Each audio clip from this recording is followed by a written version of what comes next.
Isaac Newton ने क्या किया था, डिस्पर्जन ऑफ व्हाइट लाइट को रिवर्स किया। उसने फर्स्ट प्रिज्म यूज किया,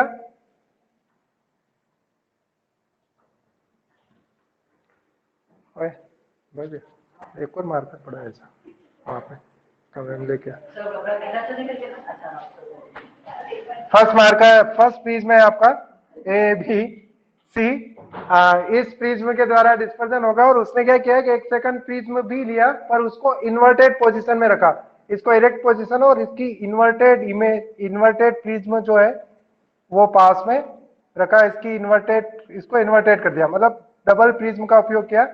एक को रखा इरेक्ट और सेकंड प्रिज्म को रखा उसने इन्वर्टेड, उल्टा। तो फिर उसने ये पाया कि फर्स्ट टाइम जो लाइट एंटर होती है, फर्स्ट टाइम जो लाइट एंटर होती है वो लाइट यहां पर एंटर होने के बाद यहां पर डिस्पर्स हो जाएगी और 7 कलर बनाएगी। ये इस प्रकार से इनके 7 कलर बनेंगे, ये सभी 7 कलर बनेंगे, और यहां से जब 7 कलर से वापस वो रिफ्लेक्ट होगी तो वो एक सिंगल कलर से बाहर निकल जाएगी, दोनों ही चीजें, है ना। तो इसको आप क्या कहते हैं, यहां से ये आएगा, यहां से ये कलर इसके अंदर एंटर होंगे सारे, और ये सारे कलर वापस एक सिंगल रे में इमर्जेंट हो जाएंगे। ये जो लाइट एंटर हुई सर, हाँ सर सर हाँ आवाज नहीं बोलो। आ रही है बिल्कुल भी।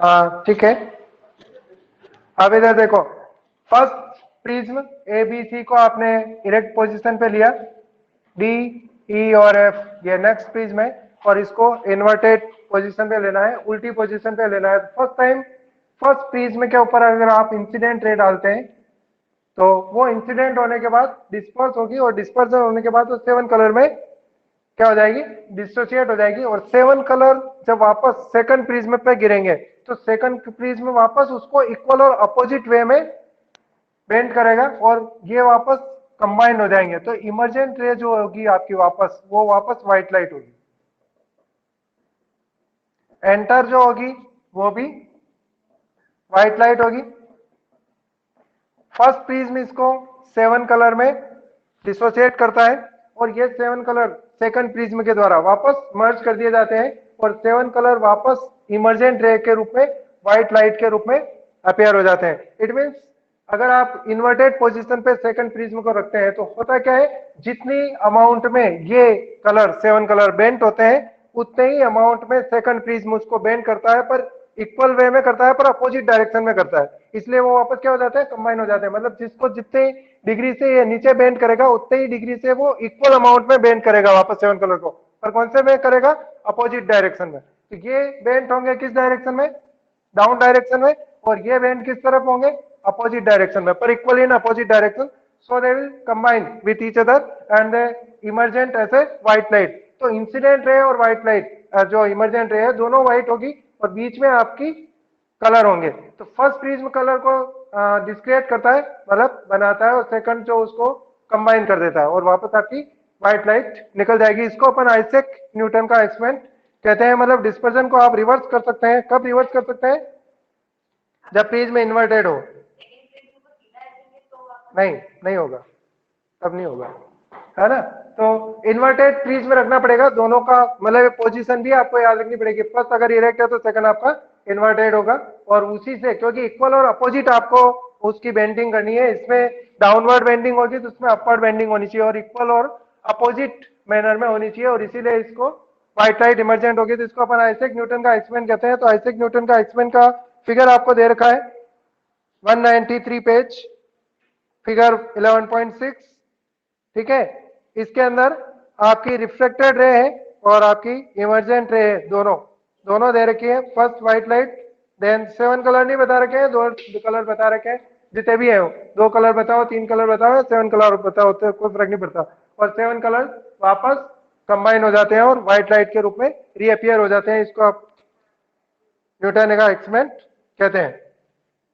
और इस ऑब्जर्वेशन से उसने ये बताया कि जो सनलाइट होती है वो जनरली 7 कलर से बनी होती है और 7 कलर कंबाइन हो जाते हैं और इसलिए व्हाइट लाइट दिखती है आपको। सनलाइट सनलाइट व्हाइट क्यों दिखती है? क्योंकि कलर का कंबाइनेशन है। कितने कलर का? 7 कलर का। 7 कलर को कंबाइन आप कर देंगे तो जो अपीरेंट कलर होगा वो व्हाइट होगा और इसीलिए सनलाइट व्हाइट कलर की होती है। सेम डिस्पर्जन नेचुरल कंडीशन में भी होता है, तो वो है आपका रेनबो। जो रेनबो बनता है रेनी सीजन में, वो भी आपका एप्लीकेशन है डिस्पर्जन ऑफ व्हाइट लाइट की।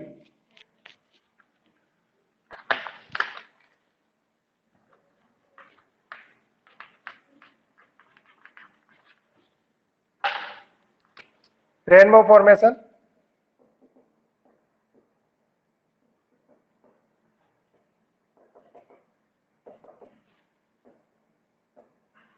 देखो रेनबो फॉर्मेशन के लिए जरूरी है कि white light should be disperse into 7 colours, है ना। पर उसके लिए प्रिज्म चाहिए और प्रिज्म का काम कौन करेगा? वाटर ड्रॉपलेट्स करेगी। प्रिज्म का काम कौन करती है? वाटर ड्रॉपलेट्स जो होती है। अब वाटर ड्रॉपलेट्स आपकी कौन सी सीजन में रहेगी? केवल रेनी सीजन में। इसीलिए आपका रेनबो भी रेनी सीजन में ही बनेगा। ह्यूमिडिटी एटमॉस्फेयर में प्रेजेंट रहती है केवल रेनी सीजन में। रेनी सीजन के अंदर जब रेन हो जाती है तो कुछ वाटर ड्रॉपलेट्स एटमॉस्फेयर में हैंग रहती है और वो सनलाइट को ऐसे प्रिज्म डिस्पर्स करके 7 कलर में डिस्क्रिएट कर देती है और 7 कलर आपको रेनबो के रूप में अपीयर होते हैं और वो दिखते हैं, है ना। और अगर आप रेनबो को विंटर सीजन में फॉर्म करना चाहते हैं, समर सीजन में बनाना चाहते हैं, तो वो पॉसिबल नहीं है। क्यों? क्योंकि विंटर सीजन और समर सीजन में आपके एटमॉस्फेयर में वाटर ड्रॉपलेट्स प्रेजेंट ही नहीं होगी। समर सीजन में नहीं होगी क्योंकि सारी ऑपरेट हो जाएगी वाटर, और विंटर सीजन में भी वाटर ड्रॉपलेट्स एटमॉस्फेयर में प्रेजेंट नहीं है। और प्रिज्म अगर एब्सेंट है, मतलब वाटर ड्रॉपलेट्स अगर एब्सेंट है, तो आपका रेनबो फॉर्मेशन नहीं हो सकता। तो इसीलिए केवल रेनबो बनेगा कौन सी सीजन में? रेनबो केवल रेनी सीजन में आपकी जो बनेगा उसी में। तो ये एक टाइप का क्वेश्चन हो गया कि आपका रेनबो दूसरी सीजन में आप क्यों नहीं देख पाते हैं? तो रेनी सीजन में केवल इसलिए दिखेगा क्योंकि वाटर ड्रॉपलेट्स होती है। और नेक्स्ट जो आपके समर या विंटर कोई भी सीजन है उसके अंदर आपका रेनबो फॉर्मेशन नहीं हो सकता। उसका रीजन ये है कि एटमॉस्फेयर के अंदर वाटर ड्रॉपलेट्स ही नहीं है, और अगर वाटर ड्रॉपलेट्स नहीं है तो प्रिज्म एब्सेंट है, और जो 7 कलर में डिसोसिएट करने वाली वाटर ड्रॉपलेट्स है वो एब्सेंट है, तो उसमें रेनबो फॉर्मेशन नहीं होता है। एक पॉइंट फिर दूसरा है आपका रेनबो फॉर्मेशन होता कैसे। अब आपके अगर वाटर ड्रॉपलेट्स भी प्रेजेंट है तो वो रेनबो किस प्रकार से बनाती है? तो उसके अंदर आप water droplets generally spherical shape की होती है, इस प्रकार की। ये एक वाटर ड्रॉपलेट्स है।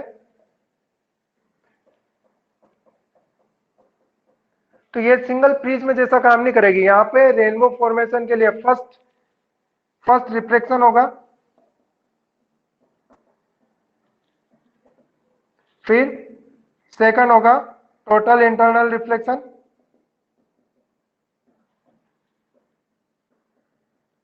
और नेक्स्ट वापस आपका सेकंड रिफ्लेक्शन होगा,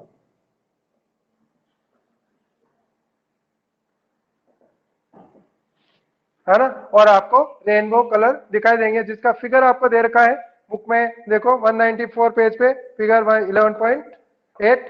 फर्स्ट सनलाइट जब अपीयर होती है, सनलाइट यहाँ पे गिरेगी तो वो एयर टू वाटर जा रही है। ये कौन सा है?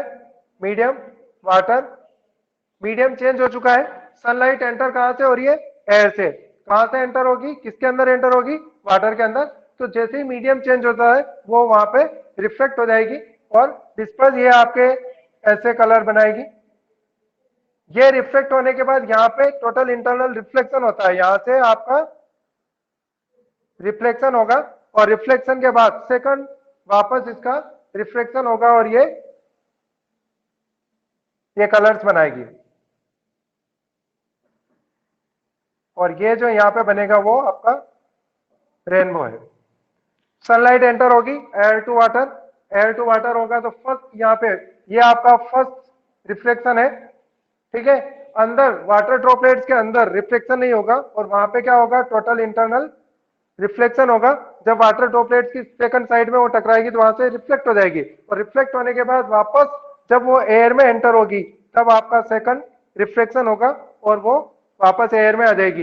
पर ये जब कलर है, सनलाइट जब एंटर होगी वो तब कौन से कलर की होगी, व्हाइट कलर की, और जब वो फर्स्ट डिस्पर्जन शो करेगी तो 7 कलर में डिसोसिएट हो जाएगी, और फिर टोटल इंटरनल रिफ्लेक्शन के द्वारा वापस सेकंड रिफ्लेक्शन करेगी और आपको एटमॉस्फेयर में दिखेगी, है ना। पर जैसे आपकी वाटर ड्रॉपलेट्स तो छोटी होती है और जो कलर पैटर्न बनेगा वो भी स्मॉल बनेगा, तो आपको इतना बड़ा रेनबो क्यों दिखता है, क्योंकि वाटर ड्रॉपलेट्स की संख्या जो है वो काफी ज्यादा होती है, और ये जो आपको दिखता है वो कंबाइंड फॉर्म है।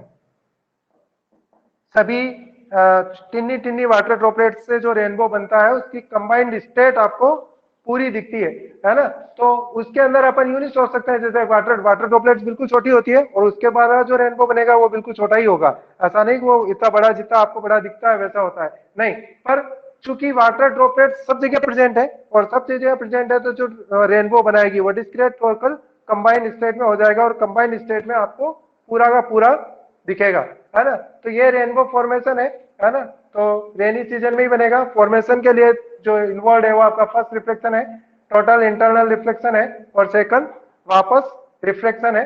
तो 2 रिफ्लेक्शन और 1 रिफ्लेक्शन ये होगा, और इसको अपन प्राइमरी रेनबो कहते हैं।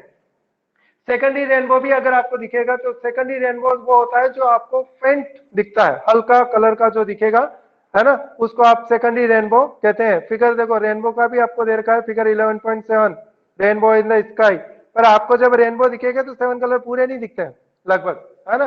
दूसरा, कल बताया था कि ये जो स्पेक्ट्रम होता है वो कंटिन्यूअस होता है। कंटिन्यूअस का मतलब इसके अंदर कलर की मिक्सिंग होती है, कलर बैंड पूरे परफेक्ट अलग अलग नहीं होते हैं, जैसे ब्लू रंग की पूरी पट्टी अलग है, ब्लैक कलर के अलग है या रेड कलर के अलग है, ऐसा नहीं होता है, सारे कलर मिक्स होते हैं। तो जब आप रेनबो में देखेंगे तो 7 कलर आपको सभी डिटेक्ट हो जाए ये भी पॉसिबल नहीं है, 7 कलर आपको दिखते भी नहीं है, वो सभी मिक्सिंग में होते हैं, है ना। तो कंटिन्यूअस स्पेक्ट्रम होता है। तो ये जो बनेगा ये आपका प्राइमरी रेनबो है, और सेकेंडरी रेनबो जो बनेगा वो आपका फेंट बनेगा, हल्का रेनबो बनेगा, उसको आप सेकेंडरी रेनबो कहते हैं। फॉर्मेशन समझ में आ गया रेनबो का, रेनबो किस प्रकार से बनता है। इसका पूरा पैराग्राफ आपको दे रखा है रेनबो के अंदर, नेचुरल स्पेक्ट्रम के अंदर, ठीक है।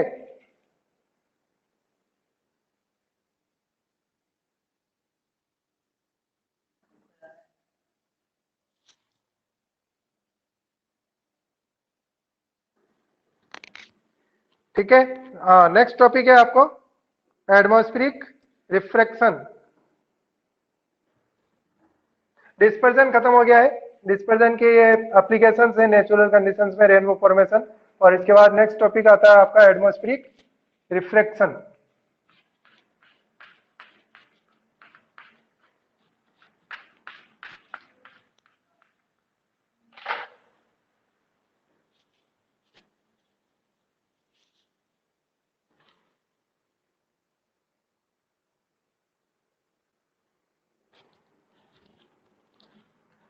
एटमॉस्फेरिक रिफ्रैक्शन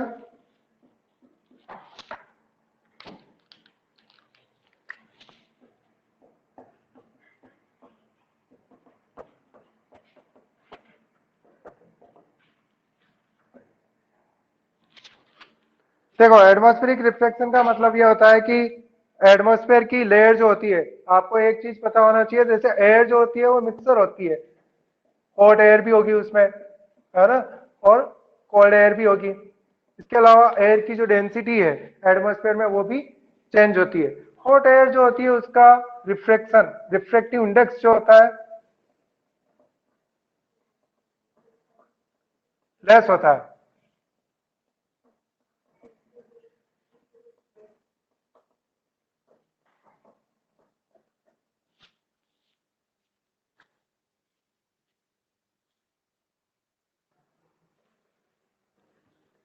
हॉट एयर जो होता है उसका रिफ्लेक्टिव इंडेक्स कम होता है, और कोल्ड एयर जो होता है वो रिफ्लेक्टिव इंडेक्स मोर होता है। डेंसिटी के अंदर देखेंगे तो आपको ये पता होगा हॉट एयर जब भी होती है तो वो ऊपर उठ जाती है, जैसे आपका किसी भी आग जलाते हैं या कहीं पे भी जो धुआं बनता है वो सदैव ऊपर जाएगा क्योंकि वो लाइटर होता है ना। हॉट एयर लाइटर होती है और कोल्ड एयर सदैव थोड़ी हेवी होती है, और हॉट एयर का जो रिफ्लेक्टिव इंडेक्स है वो भी लेस है, और कोल्ड एयर का जो रिफ्लेक्टिव इंडेक्स होता है वो थोड़ा ज्यादा होता है। और इसके अलावा एयर की जो डेंसिटीज है, जैसे एटमॉस्फेयर जो है वो केवल 10 किलोमीटर तक है, 10 किलोमीटर में भी आप नीचे अर्थ से आपकी तरफ जाएंगे तो आपका एयर की जो डेंसिटी है वो डिक्रीज होती जाएगी, मतलब एयर का प्रेशर डाउन होता जाता है, बढ़ता जाता है और एयर कम होती जाती है। इसीलिए जैसे आप हाइट पे जाते हैं तो आपको ऑक्सीजन सिलेंडर ले जाने की जरूरत पड़ेगी, मतलब आपको ऑक्सीजन यहाँ पे एडिक्वेट मिल रही है, पर जैसे जैसे आप हाइट में जाते जाएंगे आपको ऑक्सीजन अप्रोप्रिएट अमाउंट में नहीं मिलेगी, क्योंकि एटमॉस्फेयर की डेंसिटी घटती जाती है वहां पे, है ना। तो डिपेंड करता है, जब आपका रे है लाइट रेस, वो इलेक्ट्रोमैग्नेटिक रेडिएशन है। इलेक्ट्रोमैग्नेटिक रेडिएशन वो होती है जिनको ट्रेवल करने के लिए किसी मीडियम की आवश्यकता नहीं होती है। तो वो स्पेस से अगर आपके एटमॉस्फेयर में एंटर होती है तो आपके एटमॉस्फेयर में उसको अलग अलग लेयर्स मिलेगी, कहीं हॉट एयर मिलेगी, कहीं कोल्ड एयर मिलेगी, कहीं डेंसिटी ज्यादा है और कहीं कम है। तो उसके अंदर बहुत ज्यादा रिफ्लेक्शन हो जाते हैं हर एक लेयर पे। जितनी लेयर्स है, जैसे एटमॉस्फेयर में बहुत सारी लेयर्स है, ट्रोपोस्फेयर है, स्ट्रेटोस्फेयर है, मिजोस्फेयर है ना, अलग अलग लेयर्स है, और उनकी जो डेंसिटीज है वो लगातार चेंज होती रहती है। तो जो सनलाइट एंटर होगी, जैसे यहाँ से आपका एटमॉस्फेयर की डिफरेंट लेयर्स है, और यहाँ से अगर सनलाइट एंटर होती है तो फर्स्ट वो ऐसे डिफ्लेक्ट होगी, फिर ऐसे होगी, फिर ऐसे होगी, फिर ऐसे होगी। इसका पैटर्न कभी भी कंफाइंड नहीं रहेगा। जैसे इस प्रकार से वो रिफ्लेक्ट हुई, नॉर्मल के पास होगी या नॉर्मल से दूर जाएगी, ये डिपेंड करता है कि आपका फर्स्ट मीडियम कौन सा है, सेकंड मीडियम कौन सा है। जैसे रेयर टू डेंसर आएगी तो नॉर्मल के पास आ जाएगी, वो डेंसर टू रेयर जाएगी तो नॉर्मल से दूर हटेगी। अब डिपेंड करता है कि ये और ये, इनमें से रेयर कौन सा है और डेंसर कौन सा है, तो नॉर्मल के पास भी आ सकती है और नॉर्मल के दूर भी जा सकती है। यहाँ पे आप कन्फाइन कुछ नहीं कर सकते हैं, है ना। और नेक्स्ट टाइम अगर आपका थोड़े समय के बाद ये एटमॉस्फेयर की लेयर सारी चेंज होगी तो इसका पैटर्न जैसा आपने इस तरह से देखा था वैसा ये नॉर्मल के पास ऐसा भी हो सकता है, पैटर्न चेंज हो जाएगा, है ना। तो इस फिनोमिना को एटमॉस्फेरिक रिफ्लेक्शन कहते हैं। The reflection of the sunlight by the layers of the atmosphere is called atmospheric reflection. मतलब एटमॉस्फेयर की जो लेयर है, लेयर आपने लोअर क्लासेस में पढ़ी है कि एटमॉस्फेयर में सारी लेयर्स होती है, वो भी 10 किलोमीटर, तो उसके बाद कोई एटमॉस्फेयर ही नहीं है ना। तो एटमॉस्फेयर में जैसे ही सनलाइट एंटर होगी, इनकी डेंसिटीज के आधार पे और इनकी रिफ्लेक्टिव इंडेक्स के आधार पे ये जो सनलाइट होती है वो रिफ्लेक्ट होती है और अलग अलग एंगल से रिफ्लेक्ट होती है। एक टाइम आप एक टाइम आप रिफ्लेक्शन देखेंगे और नेक्स्ट टाइम जस्ट 1 आवर के बाद या जस्ट हाफ एन आवर के बाद आप रिफ्लेक्टिव जो रिफ्लेक्शन देखेंगे वो पैटर्न चेंज हो सकता है, बिल्कुल चेंज हो जाएगा, क्योंकि ये लेयर्स जो होती है वो कंटिन्यूसली चेंज होती रहती है ना। तो जो रिफ्लेक्शन सनलाइट में एटमॉस्फेयर के द्वारा होता है उसको एटमॉस्फेरिक रिफ्लेक्शन कहते हैं, है ना। और रिफ्लेक्शन होता क्यों है, क्योंकि यहाँ पे जो एटमॉस्फेयर की लेयर्स है उसकी रिफ्लेक्टिव इंडेक्स और डेंसिटी अलग अलग होती है ना। कोई रेयरर होगी, कोई जो लेयर है वो डेंसर हो सकती है, तो उसके अकॉर्डिंग आपका रिफ्लेक्शन भी चेंज होता रहता है। तो एटमॉस्फेरिक रिफ्लेक्शन की टर्म समझ में आ गई। एटमॉस्फेरिक रिफ्लेक्शन क्या है, जब सनलाइट एटमॉस्फेयर में एंटर होती है तो वो क्या हो जाती है, बेंट हो जाती है, अपने जो ओरिजिनल पाथ है उससे डेविएट हो जाती है, और इस फिनोमिना को एटमॉस्फेरिक रिफ्लेक्शन कहते हैं।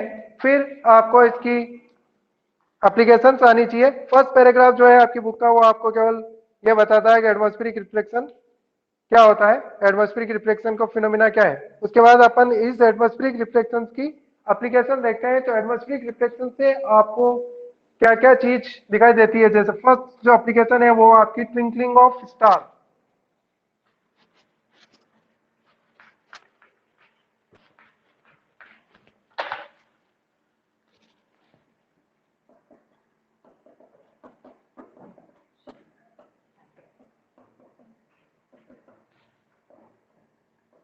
देखो स्टार की अपनी ऑन लाइट होती है, जैसा सन है, सन भी एक स्टार है, और बाकी जितने भी स्टार है उन सबकी अपनी अपनी लाइट होती है ना। तो जब वो एटमॉस्फेयर पे एंटर करती है, जैसे आपको फिगर दे रखा है, फिगर देखो 194 पे, फिगर 11.9, उसके अंदर देखो देखो स्टार की पोजीशन नीचे है, रे पाथ उसका बता रखा है, और फिर अपीरेंट पोजीशन कहाँ है स्टार की, जस्ट अबव, है ना।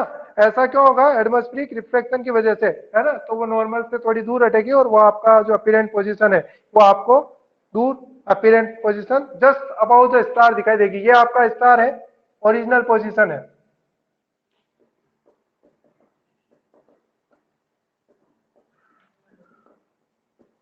और यहां से सनलाइट एंटर होगी, यहां से आपका एटमॉस्फेयर स्टार्ट होता है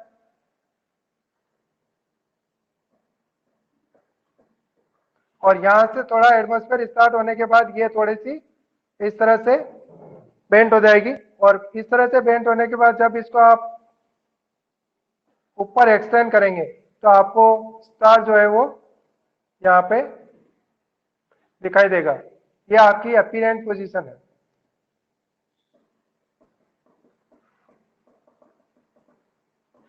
दो चीजें हैं, एक तो अपीरेंट पोजीशन अब क्यों दिखाई देती है, उसका रीजन ये है कि एटमॉस्फेरिक रिफ्लेक्शन जब ओरिजिनल पोजीशन से सनलाइट आपकी इसकी जो लाइट है वो आपके एटमॉस्फेयर में एंटर होती है तो वो नॉर्मल से दूर बेंट होती है और नॉर्मल से दूर बेंट होने पर उसकी जो आप स्ट्रेट लाइन बनाएंगे वो अप जाएगी और इसीलिए अपीरेंट पोजीशन सदैव आपको अप दिखाई देगी, है ना।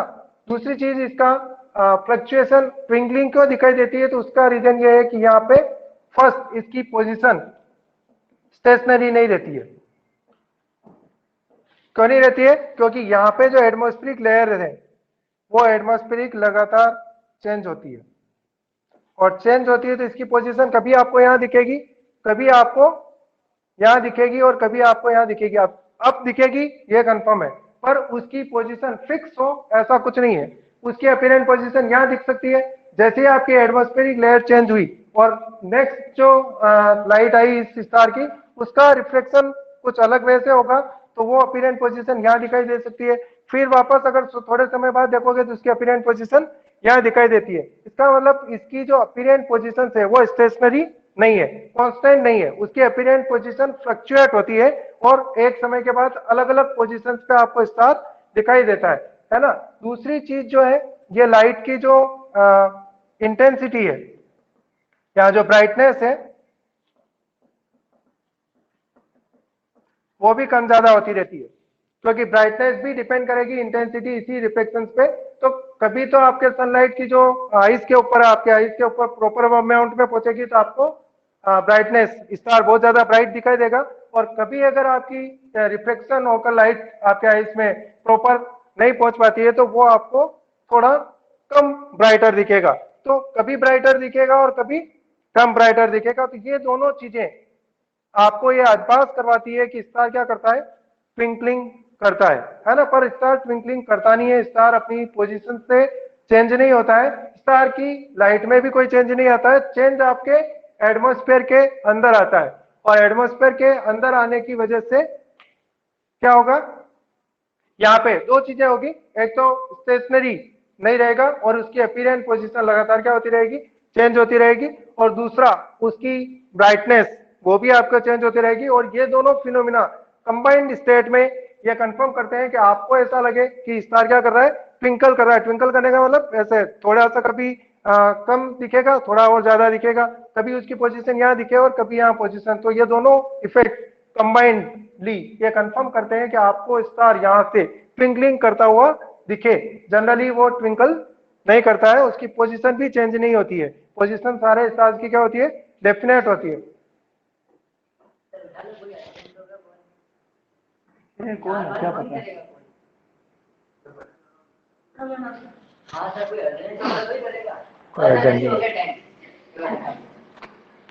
कितना हुआ? ठीक है, अपने लेसन कल कंप्लीट कर लेंगे, लेसन कल कंप्लीट हो जाएगा। स्कैटरिंग ऑफ लाइट के बचे हैं एडवांस सनराइज और सनसेट, कुछ नहीं वापस लगा देंगे। Okay bye.